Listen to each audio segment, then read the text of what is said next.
Tov, Bezrat Hashem. D'abord, vous dire que ce soir c'est Rosh Chodesh Shvat, n'est-ce pas? Rosh Chodesh Shvat.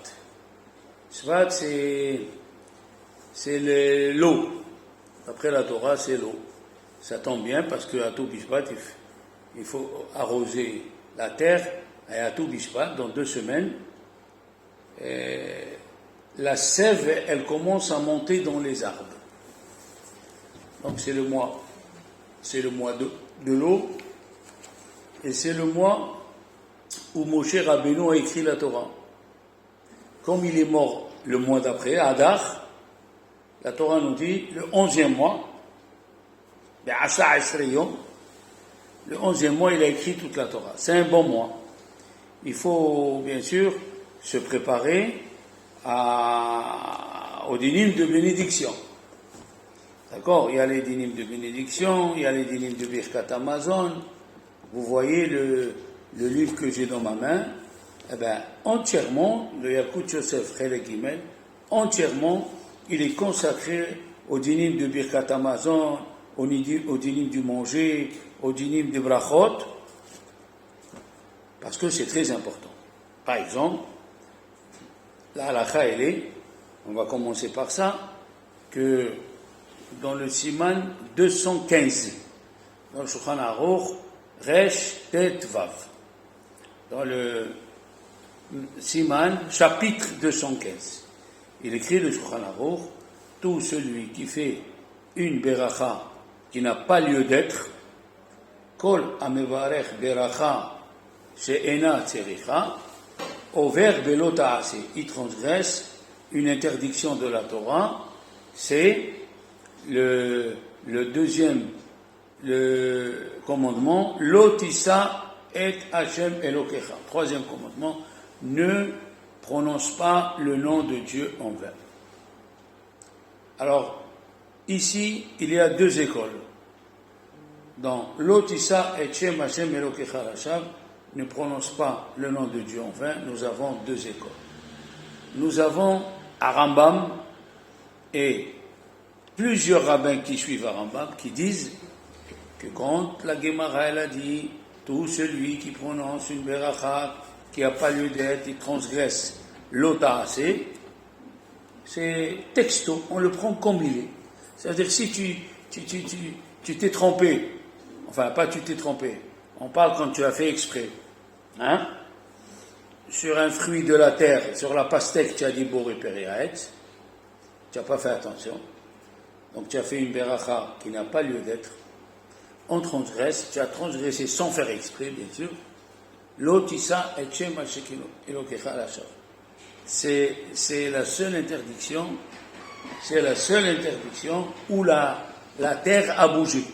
Au moment où Dieu il a dit cette interdiction, dans les autres commandements, la terre n'a pas bougé. Dans ce commandement, la terre, elle a bougé. Pour dire, ne dis pas, j'ai pas fait une action. J'ai pas fait d'action. Tous les avérots de la Torah, il faut faire une action. N'est-ce pas? Mais ici, j'ai juste prononcé avec la bouche. Et vient la Gemara et te dit, la terre, elle a tremblé, c'est comme si tu as fait une action. Tu as compris la réponse pourquoi? Pourquoi la terre, elle a tremblé au 3e commandement? Pourquoi la terre, elle a tremblé? Ne prononce pas le nom de Dieu en vain. Pourquoi elle a tremblé? Pour dire que tu as fait un péché, tu as fait une action. Tu as fait une action. Toutes les interdictions de la Torah, si tu n'as pas fait exprès, tu amènes un sacrifice, un don. Qui se rappelle ce que j'ai dit sur le don? Et tu donnes un don à Dieu et tu as le pardon, par le don. Voilà, tu as compris? Pardon, tu donnes un don. Si tu n'as pas fait exprès, si tu as fait exprès, il n'y a pas de sacrifice. Tu as fait exprès, la Torah elle donne les recommandations. Si tu as fait exprès, ça dépend quelle interdiction. Maintenant, si tu as dit une beracha qu'il ne fallait pas, d'après le Rambam, tu transgresses l'interdiction. Maintenant, il y a une 2e école. Ok? La 2e école, c'est les petits enfants de Rashi. Alors, ça s'appelle les Tosafot. Dans la Gemara, on appelle ça les Tosafot. Les Tosafot, dans la Gemara de Kiddushin 31, Kiddushin 31, ou la Gemara de Rosh Hashanah 33, c'est écrit clairement que quand la Gemara elle a dit tout celui qui fait une bénédiction qui n'a pas lieu d'être, il transgresse l'otissa et Shem Hashem Elokecha Lashav, c'est juste le pasouk, c'est un appui. Vous savez que ça veut dire un appui. Il veut s'appuyer sur quelque chose, mais c'est pas comme elle dit la Gemara. Voilà. D'après le Tosafot, les petits-fils de Rashi, quand tu fais une beracha, tu as dit Baruch Ata Hashem Elokeinu Melech Haolam Borei Piraes, et tu n'as pas le fruit à côté. Ça ne s'appelle pas une bénédiction en vain. Pourquoi? Parce que tu as remercié Dieu qui a créé les fruits de là. Quand est-ce qu'il y a une interdiction de prononcer le nom de Dieu en vain? C'est quand tu dis le nom de Dieu en vain. Tu dis Elohim. Moi je dis que, bien sûr. Tu dis Havaya. Comme ça en vain. Tu dis en vain, là tu transgresses l'otissa et Hashem Elokecha Lashav. Donc on a deux écoles. On a l'école des Tosafistes, et alors ils disent que ça ne s'appelle pas une bénédiction en vain, parce qu'il a dit Baruch Ata Hashem Elokeinu Melech Haolam. Quand est-ce que ça s'appelle en vain? C'est quand tu sors le nom de Dieu en vain. Mais nous, les séfarades, on a nos rabbins, le Shulchan Aruch, il dit, si tu as fait une beracha qui n'a pas lieu d'être, tu as dit Baruch Ata Hashem Elokeinu Melech Haolam, tu transgresses, ne prononce pas le nom de Dieu en vain. La suite, elle est plus difficile à écouter. Moi aussi, je l'ai appris, je vous le dis, je ne savais pas. La suite, je vais vous la dire. Rabbi Yitzhak Yosef, il a dit, c'est écrit dans le Rambam et dans le Shulchan Aruch, tout celui qui écoute que son ami, il fait une bénédiction en vain, elle n'a pas lieu d'être, il faut qu'il le mette en idouille. Il faut qu'il dise, tu es excommunié 40 jours. Oui. Celui qui écoute son copain prononcer le nom de Dieu en vain, il doit réagir. Il doit dire, tu es béni douille. Et s'il ne lui a pas dit, il est béni douille lui-même. Et s'il veut enlever le nidouille, comment on enlève un nidouille? Il va dans un coin de la chambre, il enlève ses chaussures, il se met par terre, il lit du Tehillim, il dit pardon à Dieu. Ah, ça je ne savais pas moi. Et il a ajouté, son père une fois, vous savez que les grands rabbins ils mettent 2 téphilines. Aujourd'hui tout le monde les met. Le téphilin de Rashi, téphilin de Rabbeinu Tam. Il y a 2 sortes de téphilines. Il y a les téphilines écrits selon l'ordre qui dit Rashi dans les parashiot, et il y a les téphilines de Rabbeinu Tam. Apprenez. Et il y a les kabbalistes, ils mettent les 2 en même temps. Des petits, des tout petits, un sur l'autre. Et ici, 2 petits. D'accord? Chez mon frère, il prie avec le rabbin Rav Benayahu, ils sont 120 ou 130, tous ils ont 2 téphilines, c'est des kabbalistes. Aujourd'hui, tout le monde met les téphilines. D'accord? Les 2 téphilines. Rabbeinu Tam et Rashi. Une fois, Rabbi Ovadia Yosef, il s'est trompé. Au lieu de prendre les téphilines de Rashi, il a pris les téphilines de Rabbeinu Tam en premier. Quelle est la différence entre les deux? C'est que les téphilines de Rashi, tu fais une bénédiction. On fait le matin à Shakidishan ou Bemizotav Tzibano, les Aniyah téphilines. Mais les téphilines de Rabbeinu Tam, on ne fait pas de bénédiction. Pourquoi? Ils sont dans un monde plus haut que ceux de Rashi. Vous apprenez des choses que c'est les hommes qui doivent apprendre. Mais ça ne fait rien. Et cette Haïl, la fille de Shaoul, Michal, elle mettait les téphilines. Les 3 filles de Rashi mettaient les téphilines. Parce qu'ils c'était des bons Torah, ils connaissaient beaucoup de choses. Tu imagines avoir le maître du Talmud Rashi comme papa. À table, c'était des livrets Torah, des Chidushim, des bombes. C'était des petites bombes, les 3 filles de Rashi, et Michal Bat Shaoul. Alors, il s'est trompé, et il a fait la beracha sur ceux de Rabbeinu Tam. Il a fait la prière. Après l'Amida, on a l'habitude avant le Hachri, de mettre les tefilines de Rabbeinu Tam. Et là, il se rend compte qu'il est en train de prendre les tefilines de Rashi. Donc, les premiers, c'était de Rabbeinu Tam, il s'est trompé, il a fait la bracha. Ben, il s'est mis dans un petit coin, il s'est mis à pleurer. Il a fait une bracha en vain. Et il a refait la bracha sur ceux de Rashi. Il faut faire attention de ne pas faire une bracha qui ne convient pas. Parce que, voilà, la halakha nous dit, on est chayav nidouille. Et si tu écoutes de quelqu'un, il faut lui dire que tu es chayav nidouille. Et si tu ne lui dis pas, pour ça, vous allez comprendre pourquoi la veille, le mois de Elul et le mois de Tishri, on fait 3 fois Atarat Nedarim. 3 fois, on enlève les vœux. Qu'est-ce qui se passe? Pourquoi 3 fois? Ben, c'est pour la même raison. Parce que des fois, tu n'as pas prononcé de vœux, mais tu as parlé pendant le Kaddish. Tu as écouté une bracha qu'il ne fallait pas, et tu es chayav nidouille. Et pour enlever le nidouille, il faut faire Atarat Nedarim. Donc, Rabbi David Aboudraham, il a dit, Rabbi David Aboudraham, il était en Espagne, avant l'Inquisition, en 1400. D'accord? Il a dit une chose extraordinaire. Il y a des gens, ils ne savent pas les bénédictions. Qu'est-ce qu'ils font? La Mishnah, elle a dit, sur toute chose, si tu as fait Sheakol Abid Baro, tu as quitté. D'accord? Il a dit lui, et c'est ramené dans les Chachamim, c'est faux. Sheakol Abid Baro, c'est quand tu es seul dans le désert. Il n'y a pas un rava qui demandait, tu fais Sheakol Abid Baro. Mais si tu es en ville, il y a des rabbanim, et tu dis, qu'est-ce que je vais l'appeler pour ça? Il va me prendre pour une nulle. Chante, il va me prendre pour une nulle. Tu ne veux pas l'appeler, alors qu'un rav, il est fait pour ça, pour répondre aux questions. Tu dis, tu fais chez Akol Yabit Baro, parce que tu ne sais pas. Eh bien, tu as fait aussi un Issour. La Gemara, elle dit, tout celui qui profite de ce monde sans Beracha, c'est comme s'il a profité des choses saintes qui appartiennent à Dieu.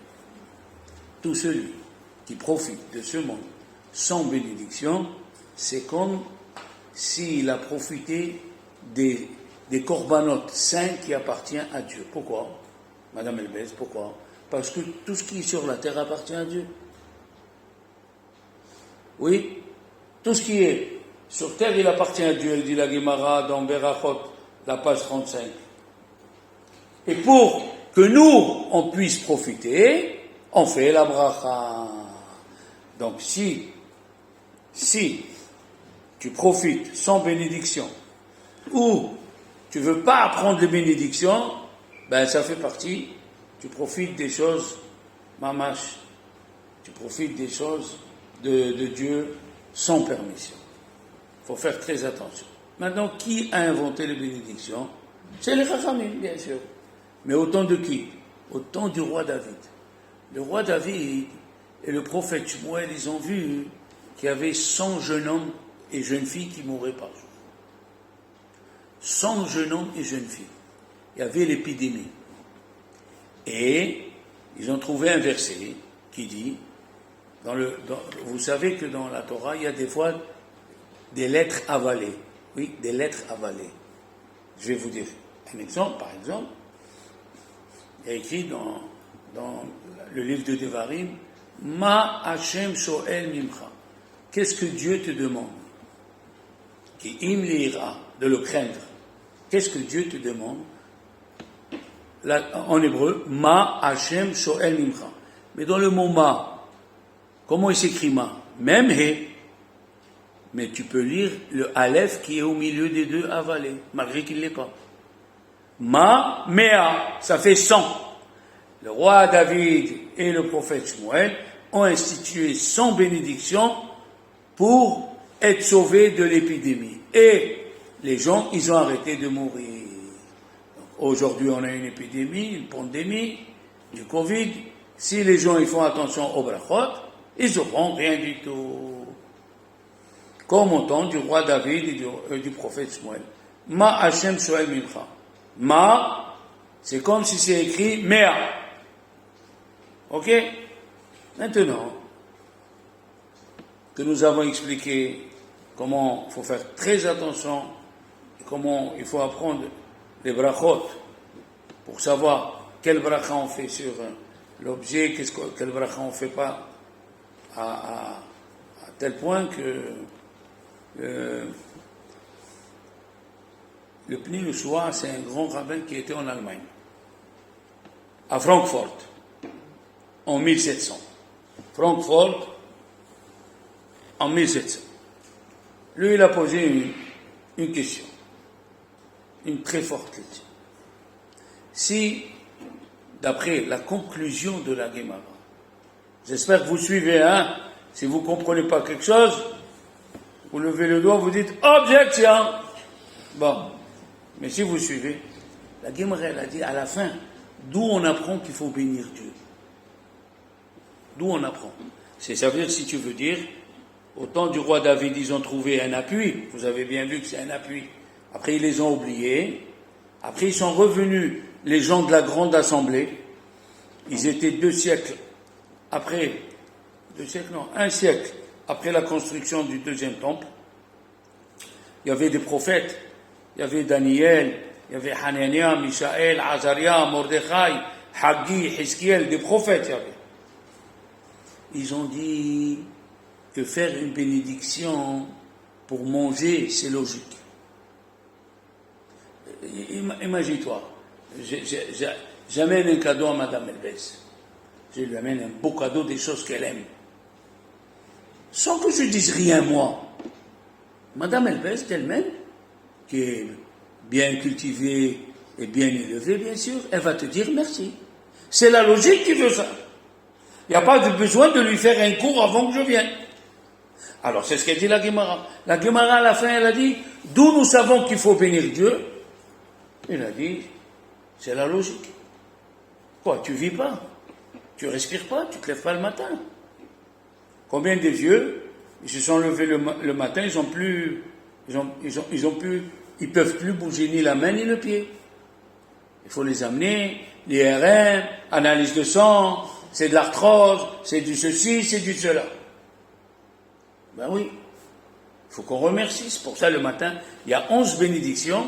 Quand tu te lèves, je me rappelle une fois, il y avait Madame Sylvie Aziza qui travaillait au Galami. Et moi, j'avais sa fille en classe, en terminale. Alors, chaque fois, le matin, quand tu rentrais, je passais par le bureau, il était à côté. Il n'y avait pas tous ces systèmes de sécurité, tu rentres dans un sas et tout ça. Bon. Je connaissais le Rav Messas, mais rentrer dans un sas, ça va. Alors, et Sylvie, ça va? Ouais, ma fille, elle va passer le bac, elle est dans les révisions. J'ai dit la santé. Oui, la santé, d'accord, mais le bac, vous ne comprenez pas ce que c'est. Je parlais lundi, mardi, jeudi, elle n'est pas là. J'ai oublié le nom de sa fille. Bon, jeudi, oh là, madame Aziza, elle me dit l'autre, vous êtes pas au courant, sa fille, elle s'est levée, elle ne peut plus bouger le cou et le bras. Ils l'ont amené, ils l'ont opéré chez un neurologue, monsieur, à Sainte-Marguerite. Ça va me revenir. Je ne sais pas comment il s'appelle, un juif. Malka Kolakavot, neurologue. 4 heures. Assise. L'opération, c'est assis. Il lui a ouvert le cervelet. Un nerf, il s'était bloqué. 4 heures d'opération pour qu'elle retrouve la mobilité de la main droite. Quand elle est revenue après une semaine, madame Aziza, elle m'a dit, vous savez, je vous dis la vérité, vous avez raison. La santé d'abord. Sans santé, qu'est-ce qu'on peut faire? What do you do? Qu'est-ce que tu vas faire? Il y a qui prennent 18 comprimés par jour. J'ai vu un monsieur, les anticoagulants, les antibloquants, des noms que je ne connais pas. La tension, et Baruch Hashem, qui a le médicament pour ça? Il y a des choses où il n'y a pas de médicament. Ils ne savent pas quoi faire. Alors lui, il pose une question. Pourquoi nous disons dans toute la Gemara que les berachot sont des rabbanan? pourquoi tu dis que les Berachot, c'est les Chachamim qui l'ont institué? Mais si la logique veut ça, ça doit être la Torah. Quand la logique elle est forte, il n'y a pas besoin que Dieu écrit ça. Je vous donne un exemple. La Torah, elle a amené, la Gemara, elle a amené, d'où nous savons que si on nous oblige à nous prosterner devant une idole pour faire contre la religion, pas pour faire plaisir au monsieur, contre la religion. Oui, parce qu'il y a des cas, très bien. Il y a des cas, c'est pour faire plaisir au monsieur. Par exemple, Aman, il voulait qu'on se prosterne pour lui, pour qu'on lui donne de l'importance. Mais c'est pas pour qu'on le prenne pour un dieu. Sinon, tous les juifs ne seraient pas prosternés. Pourquoi il a dit Aman, il n'y a que Mordechai qui ne se prosterne pas. Alors tous les autres rabbins qui se sont prosternés, ils ont fait Avodah Zarah. Non. Le Tosafot nous ramène là-bas dans la Gemara de Shabbat que quand on se prosterne pour l'honneur, il veut que tu te prosterne pour lui donner de l'honneur, c'est pas Avodah Zarah. Mais Mordechai, il ne voulait même pas se prosterner pour l'honneur. D'accord? Alors, si c'est logique à ce point-là, que la Torah dit, on n'a pas besoin de... Elle a amené un pasouk que c'est assourd de se prosterner si on veut te tuer pour te prosterner. Pour avouer que c'est l'idole, c'est le Dieu. La deuxième chose, il y a Avodah Zarah, il y a Gilui Arayot. Si on te dit, dors avec la femme de ton copain, je te tue, tu dois te laisser tuer. La troisième, si on te dit, tue ton ami, ou sinon je te tue. La Gemara, elle a dit, de quel pasouk on l'apprend? Il n'y a pas de pasouk. La Gemara, elle a dit, c'est la logique. Est-ce que ton sang, il est plus rouge que le sang de ton ami? Voilà, logique. On l'a appris de la logique. Et c'est une des plus grandes halachot. Si un gars, il prend un pistolet, il vient et te dit, va tuer Shimon ou je te tue. Tu te laisses tuer. De quel pasouk? Aucun pasouk. Il n'y a pas de pasouk. Oui? Dans les 10 commandements. Ou quoi? Dans les 10 paroles. Il n'y a pas ça. Tu ne tueras pas. Oui, mais on parle, c'est un goy qui vient te parler. Un goy, il vient et te dit, Réhouven, va tuer Shimon ou je te tue. On n'a pas de pasouk. C'est la logique. La logique, elle dit, laisse-toi tuer. Parce que ton sang, il n'est pas plus rouge que celui de ton ami. Alors, si c'est logique, pourquoi nous disons, il pose la question, le Pnei Yehoshua, pourquoi nous disons que les Berachot sont des Rabbanan? Ils sont institués par les Chachamim. On aurait dû dire, les Berachot, ils sont Minatora. C'est logique de dire merci. Mais c'est logique. Quoi? Vas-y. Eh bien, la Tfila, elle est Minatora. Une minute. La Tfila, elle est Minatora. Birkat Amazon, elle est Minatora. Très bien. Mais les Berachot, Boré Péré Haetz, Boré Péré Adama, Sheakoni Abibaro, tout cela, ils sont des Rabbanan. Pourquoi tu dis des Rabbanan? Si la logique veut qu'on remercie, ça doit être Minatora. Il demande la question à Rabbi Yoshua. Vous savez ce qu'il répond? Parce que on a peur de faire une beracha qu'il ne faut pas. On a peur du troisième commandement. Lo tisa et Shem Hashem Elokecha lashar. On a peur. Et ça répond à la question. Vous savez tous que quand quelqu'un a un doute sur une beracha, est-ce qu'il faut la faire ou pas? Est-ce qu'il l'a fait ou il la fait pas? Quelle est la halakha, les enfants? Il refait ou pas? Il refait pas. Très bien, mademoiselle Elbert. Quelqu'un, il a un bout de pain. Il mange, et au milieu du repas, il dit, je ne sais pas si j'ai fait à moitié. Tu ne refais pas à moitié. Parce que peut-être tu vas transgresser l'otissa et Hashem Elokecha lashar. Tu vas transgresser, ne prononce pas le nom de Dieu en vain. Dans le cas où tu l'as fait, ce que tu es en train de répéter, il est en vain. Il est en vain. Comme ça, il dit le Pnei Yehoshua. Malgré que c'est logique de faire la bracha, mais dans le doute, on ne refait pas. Quelle est la seule chose que dans le doute on refait, les filles? Birkat Amazon. Ça, on refait. Si tu as mangé 60 grammes de pain, avec des légumes et j'ajoute cette halakha, c'est pas tout le monde qui la connaît. Nous, on connaissait celui qui mange du pain, il s'est rassasié du pain. Donc, il s'est rassasié. Parce qu'il y a deux Birkat Amazon, Sarah. Il y a deux Birkat Amazon. Il y a Birkat Amazon de la Torah Et il y a Birkat Hamazon des Rabbanan. Le Birkat Hamazon des Rabbanan, c'est quand tu as mangé 60 grammes ou 30 grammes de pain. Pourquoi je fais la différence? Parce que quand tu manges 60 grammes, tu fais Netila avec Beracha. Al Netila Tiadain. Mais si tu manges moins de 60 grammes, tu fais Netila sans Beracha. Rappelez-vous ça. Mais si on ne sait pas en avance, qu'est-ce qu'on va... Je n'entends pas, ma fille. Si on ne sait pas en avance combien on va manger de quantité. Sans Beracha. Okay. Si tu manges moins de 60 grammes de pain, tu fais Netila sans Beracha. Si tu manges 60 grammes, tu fais Netila avec Beracha. Les gens ne connaissent pas ça, il faut faire très attention. Mais si tu manges 60 grammes de pain et tu te rassasies des champignons, des petits pois, des carottes, des petites pommes de terre, jusqu'à ce que tu es bien rassasié, tu as 3 heures devant toi. Tant que la digestion n'est pas faite et tu n'as pas encore envie, cette Birkat Hamazon, elle est Minatora. C'est Birkat Hamazon Minatora. Quand tu te rassasies que du pain, one, two, quand tu te rassasies et du pain et des légumes autour. Comme ça, il dit Rabbi Yitzhak Yosef. Alors là, tu dois faire Birkat Hamazon Minatora. Maintenant, tu as un doute, est-ce que tu as fait Birkat Hamazon ou non? Quand tu t'es rassasié, la Birkat Hamazon est Minatora. Et tu as un doute, est-ce que tu as fait Birkat Hamazon ou non? Tu refais Birkat Hamazon, sauf la 4e bénédiction.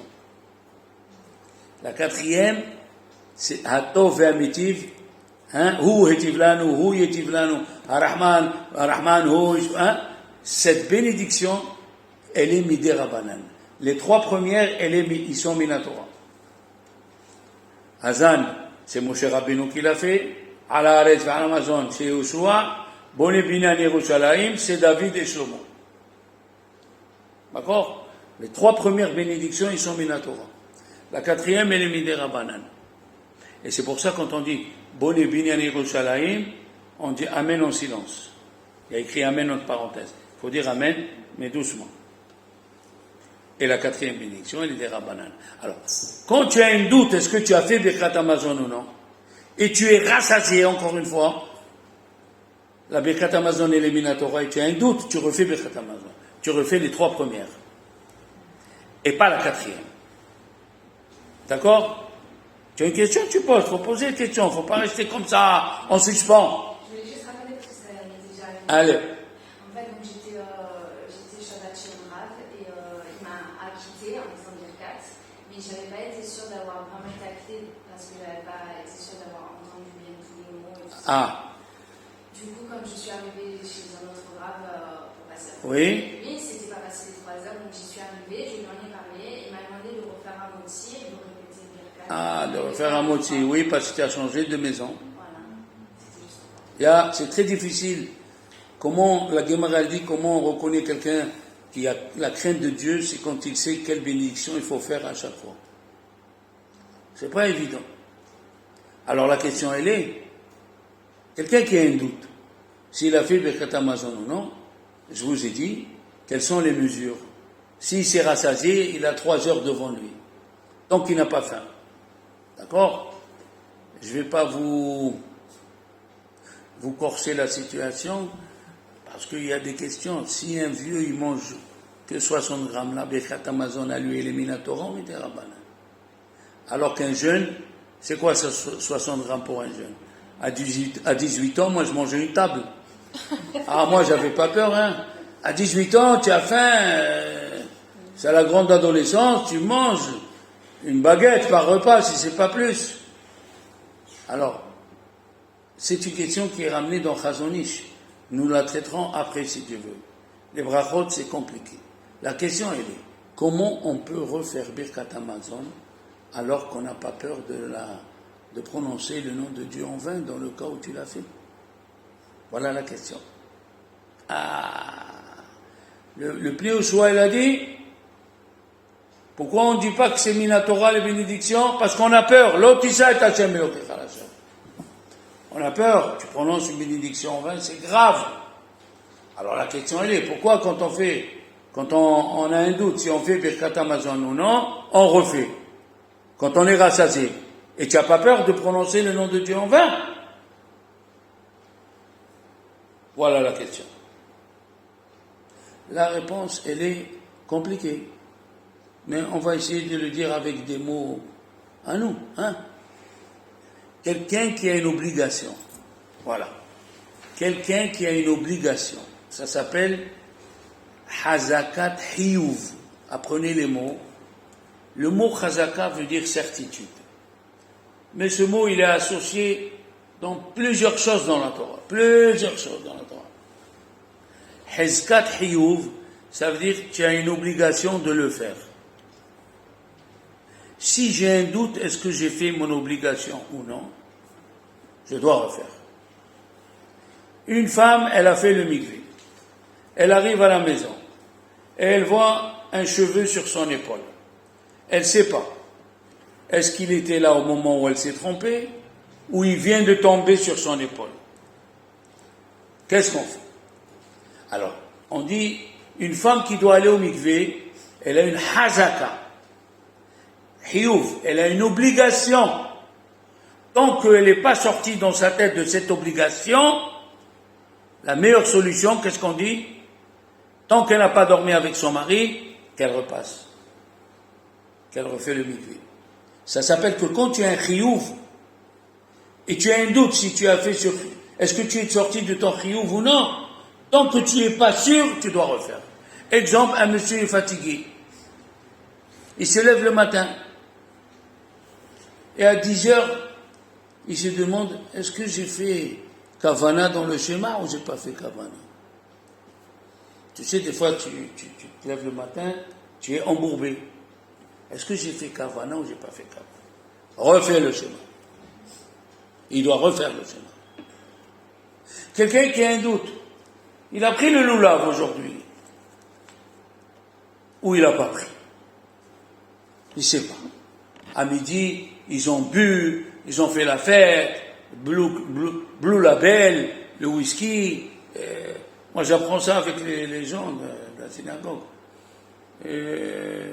Chivas, tout ça, jusqu'à qu'ils se demandent, est-ce que j'ai pris le loulav ou pas? Il reprend le loulav, parce qu'il a un chiyuv. Alors, il y a un grand rabbin, il a dit ici aussi. Il a un chiyuv de faire Birkat Hamazon. Il a un doute. Est-ce qu'il faut le faire ou pas? Tant qu'il n'est pas sorti de sa certitude, il refait. C'est une loi de la Torah. On ne craint pas l'otissa et Shem Hashem Elokecha Hashem. Pourquoi? Parce que tu as une obligation. Et c'est la Torah qui l'a dit. Et tant que tu n'es pas sorti de l'obligation, tu dois refaire. D'accord? Alors ça, c'est juste une petite préface, une petite préface pour les dynimes de Berachot, pour que vous sachiez comment c'est très important. Et il y a beaucoup à parler. Ça ne sert pas, Rabbi Yitzhak Yosef, il a fait 5 cours sur les dynimes de Berachot. Ça ne sert pas de dire merci mon Dieu qui m'a donné à manger. Non. Si tu sais faire Birkat Hamazon motamo, tu dois le faire motamo. Comme on l'a dit le matin, pourquoi on doit prier? Pourquoi on doit faire tous les brachot? Ça, on se lève le matin, on dit merci mon Dieu, et on sort travailler. Non. Non. On est comme quelqu'un qui nous a trouvés dans la rue, et on était bébé, il nous a fait grandir, il nous a donné à manger, il nous a appris un métier, il nous a appris à vivre. Le jour du mariage, il nous marie avec une gentille fille. Est-ce que ça suffit le jour du mariage? Je lui dis, papa, merci. C'est quoi merci? Merci pour 20 ans qu'on t'a élevé, qu'on t'a donné à manger. C'est pour ça que Chachamim ils ont dit, Baruch Hashem Yom Yom. Donne-lui à Dieu chaque jour les bénédictions qui lui reviennent. Baruch Hashem Yom Yom. Il n'y a pas, je me lève le matin, je sors. Ah ouais, tu sors? Tu sais ce qui va arriver après? Tu le sais toi? Voilà.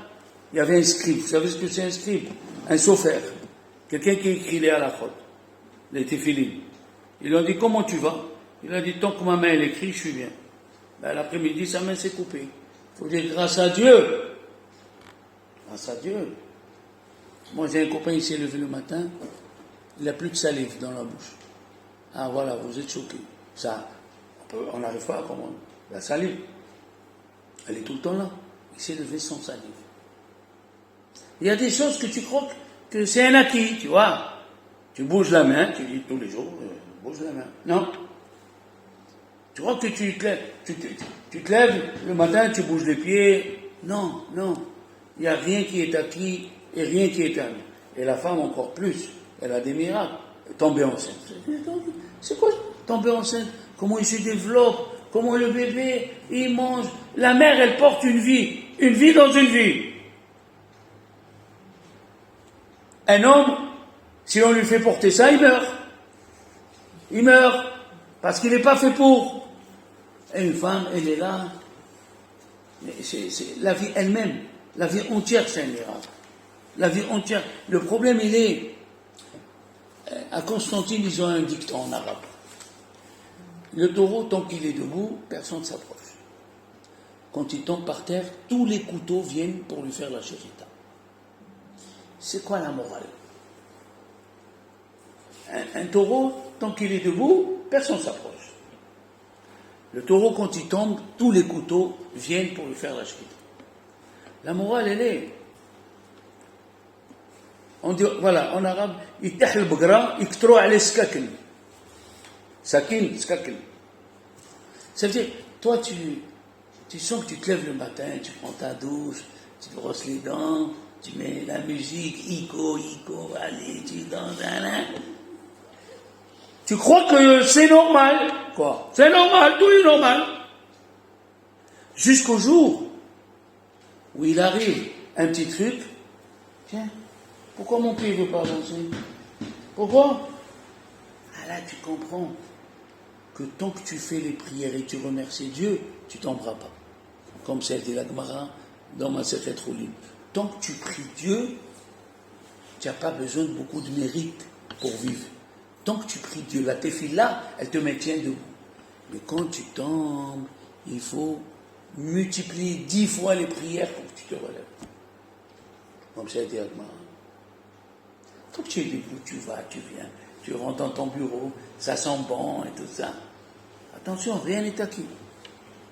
Si tu fais le brachot le matin, il a dit, le Rabbi Akiva Eiger, on dit dans le Tehillim, Natata nes leitnoses.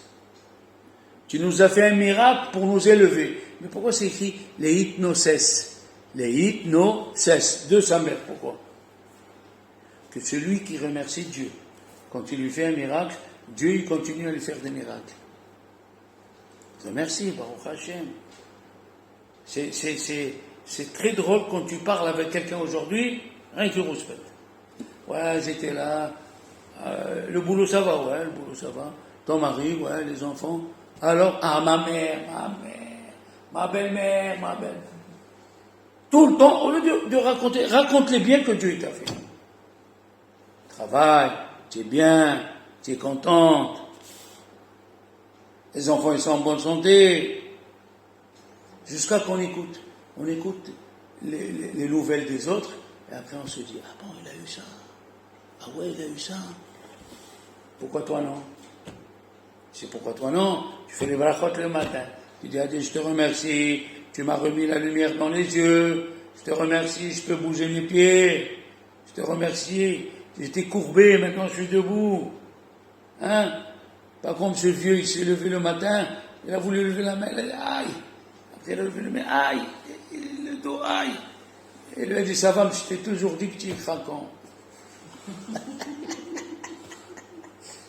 Donc, la même chose. Nous allons voir ici dans les 10 plaies. Pourquoi il a donné Dieu 10 plaies? Pourquoi il n'a pas donné 11 plaies? Pourquoi il n'a pas donné 16 plaies? Pourquoi? Quand Dieu veut quelque chose, Sarah, en une seconde, ouais, en une seconde. C'est quand quelqu'un il veut rendre riche quelqu'un.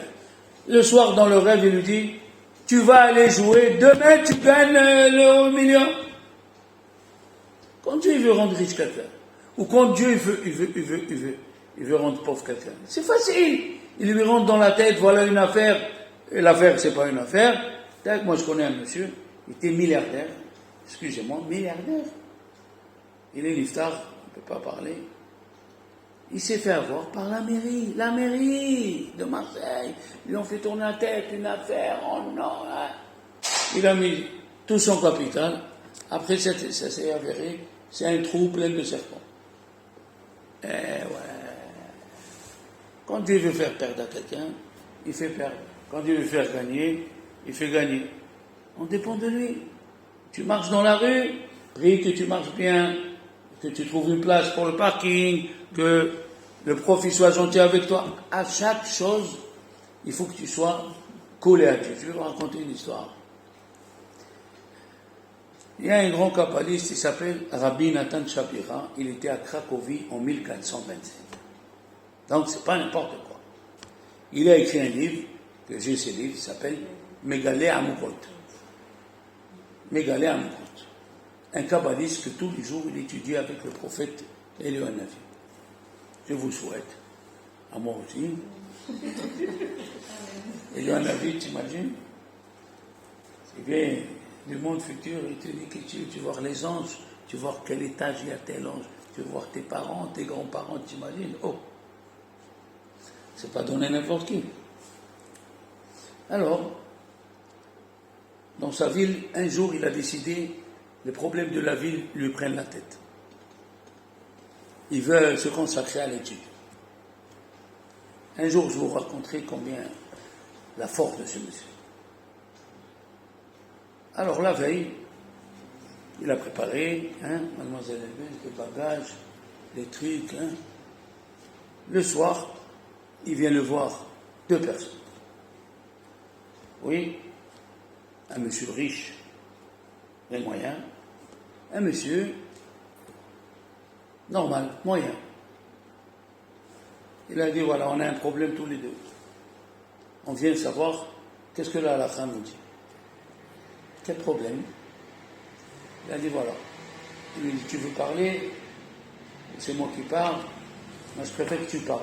Tu es un Talmud Chacham, moi, je préfère que tu parles. Il a dit, Arav, moi, il y a 2 ans, j'étais boulanger.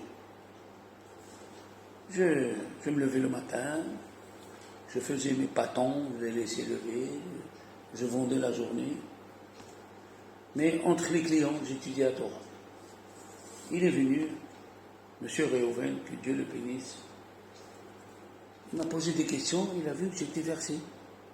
Il m'a dit, écoute, un monsieur comme toi, qui étudie la Torah, qui sait répondre aux questions, tu n'as rien à faire dans la boulangerie. Tu me donnes les boules que tu es ici. Il lui a dit, alors, tu vas entrer au Beth Amikdash, la synagogue, moi je te paye 2 fois ce que tu fais. Combien tu gagnes par mois? 1000 euros, par exemple. Je te donne 2000. Et quand il arrive les fêtes, je te donne en plus. J'ai parlé à ma femme. My wife, elle a dit oui. Elle a dit oui. Je suis rentré au Beth Amikdash, j'étudie. Le Rav, il écoute. Oui, alors où est le problème? J'ai décidé, je ne vais plus arrêter. Je veux arrêter, je ne veux plus continuer. Et l'autre, moi je veux qu'il continue. Je lui donne l'argent pour qu'il étudie, et l'autre dit, moi je ne veux pas continuer. Pourquoi tu ne veux pas continuer? Il lui dit le Rav, Megalé Amukot.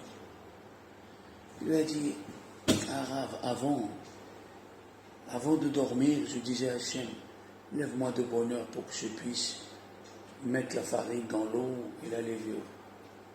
Après, quand je me levais de bonne heure, je faisais ma prière et je disais à Hachem, fais de sorte que la pâte, elle soit bonne et qu'elle gonfle.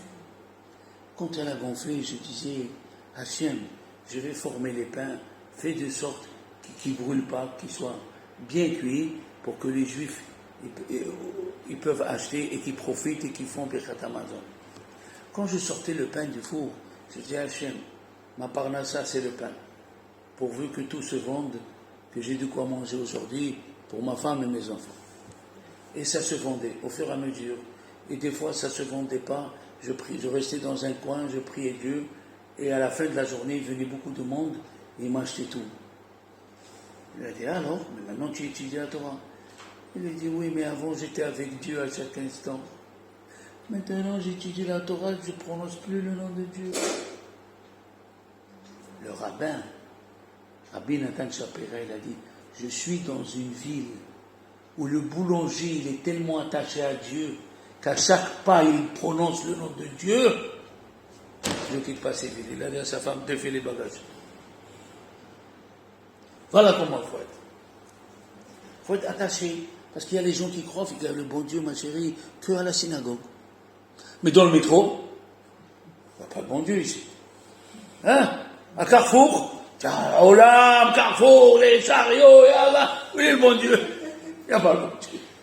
Non, à Kadosh Baruch Hu, il a donné 10 plaies. Hein? On est au bureau. Il faut penser au boulot, non? Il faut faire son boulot. Oui. Non. À Rambam, il a institué pour un médecin de prier à chaque malade qui lui trouve le médicament qu'il faut. Compétition. Moi je travaille à la source, à la synagogue, à l'école. Il y avait une cuisinière, Madame Partouche, ça fait longtemps. Sa fille, 21 ans. Une beauté, une neshama théora. Elle s'est sentie mal. Elle a fait que c'est une grippe et tout. Elle est partie à l'hôpital. Ils se sont trompés de piqûre. Elle est morte 1 heure après. Ben oui. C'est comme ça. On ne s'est pas acheté dans un supermarché. Le corps n'est pas à nous. On ne peut pas dire, tiens, je vais donner un doigt à la copine. Tu n'as pas droit. Tu ne peux pas te tatouer. Les goïms, ils se tatouent. Mais qui se tatoue? Nous, on ne se tatoue pas parce que le corps, il n'est pas à nous, il est à Dieu. On n'a pas le droit de dire, mon père, il est malade du cœur. Docteur, prenez mon cœur, donnez-lui, moi je meurs. Oh, tu t'es acheté. Dans quel supermarché? Notre vie entière, elle est de dire merci à Dieu. Comme ça dit le Ramban dans la Parashat Bo, qui va venir. Parashat Bo, le Ramban là-bas, il a dit, Oumi minanissim anistarim, des miracles cachés. Non, minanissim aglouim, des miracles qui sont dévoilés. Minanissim aglouim, des miracles dévoilés. Adam modé banissim anistarim. Un homme, il dit merci même dans les miracles cachés. Eh oui, chez un la Adam, regardez les mots, ils sont durs. Ramban, 1250. Chez un la Adam, helek betorat Moshe Rabbeinu. Un homme, il peut pas dire, je suis juif et je fais partie de la Torah d'Hachem. Chez un la Adam, helek betorat Moshe Rabbeinu. Ad shenami, jusqu'à qu'on croit, chez kol devarenu. Tout ce qu'on fait, sciemment, ou mikrenu, et tout ce qui nous arrive sans qu'on réfléchisse. Chez kol devarenu ou mikrenu, kulam nissim, en baem teva ou minago shel olam. Un homme, il peut pas dire pourquoi je pars dans la Torah de Moshe Rabbeinu jusqu'à qu'il croit que tout ce qui lui arrive, sciemment ou inconsciemment, tous, c'est des miracles de Dieu. C'est pour ça qu'il a dit que dans la Parashat Bo, il y a 3 fois, une fois c'est écrit les Ma'an Teda, afin que tu saches qui est Ani Hashem. Les Ma'an Teda, qui est Ani Hashem bekerev haaretz.